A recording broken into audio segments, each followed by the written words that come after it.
this joke might actually be helpful to kind of like lighten the mood. I always talk about euthanasia. I do so many euthanasias. I did this workshop on clinical humor, using humor in clinical settings. I just was asking people, like, do you ever make jokes during euthanasias? And the kind of prevailing mentality was that, no, you don't do that. It's too sensitive, or it's not the right time. And my experience was actually like, if you're open to it and if you're at the right time, you can actually take somebody that's really, really upset about losing their pet, but you can reframe a really important part of it, which is that a lot of times people come in thinking that their pet is going through the same thing they would, and fearing their mortality.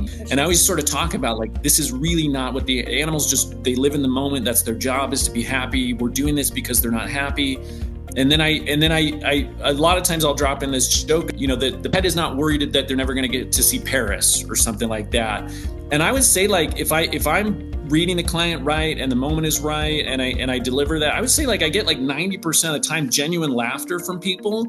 Can you imagine how powerful that is in that moment, when they just went from like feeling so terrible to this light feeling of mirth and reframing this horrible experience is actually a beautiful thing. It's so powerful when it's in these moments. So I've been very intentional about that, and I've been like more and more convinced of the value of that.